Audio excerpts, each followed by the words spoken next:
Next up, David Cowan. He was born in Pittsburgh, Pennsylvania, served in the U.S. Air Force as an aircraft armament systems specialist, spent some time locked up, and is currently the operations associate for the Prison University Project. May I introduce Mr. David Cowan.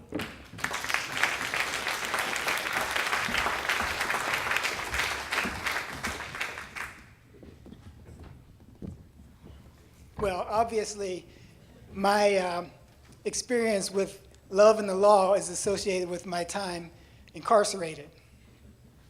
And as I thought about love and the law as a backdrop, with that backdrop, I couldn't help but think about love despite the law.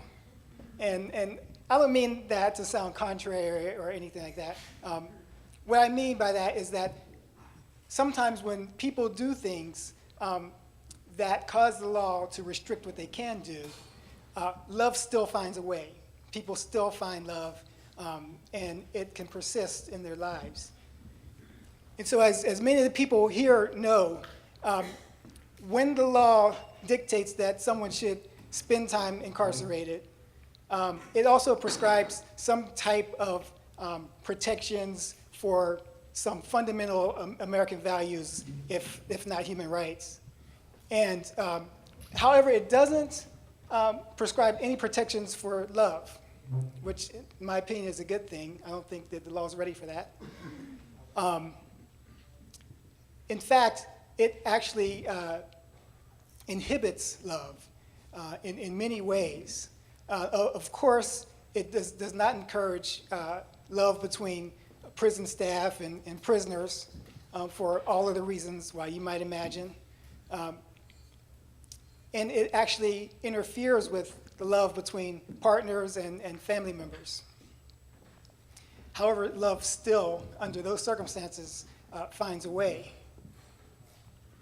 And I've seen it. I've seen love expressed in letters, in dark cells, between partners and between fathers and their children. And I've watched love persist in visiting rooms, sometimes for over 30 years with some couples. And I've watched love transform relationships and transcend to new heights as men came to the realization that having a wife was less important than being a husband. And throughout all of that, love still persists, in spite of the law, I think. When I was incarcerated, I had no intention on falling in love or being in love. It wasn't very high on my list of priorities. I wasn't looking for it at all. However, I was doing what I could do to prepare myself for whatever came looking for me. And what I spent my time doing mostly was trying to be an example for people, trying to enhance their lives as I watched everybody around me sit in just horrible turmoil and distress. And what I didn't count on was when I got out, many of the volunteers and staff and people who paroled before me came to my aid and to support me when I got out. One of those people took it upon herself to get me updated technologically, to catch me up to the rest of society, and to help me familiarize myself with public transportation system. She actually tricked me onto a train. But even then, I had no idea that I was going to fall in love. I had no idea that anybody would fall in love with me. I still wasn't looking for it. I just wanted to get my life started again. And one day, as we sat relaxing, our hands touched. And then I found myself holding her hand. And then I thought, what in the world are you doing, mister? You've got to be out of your mind. You're not ready for this. Your life isn't really back together.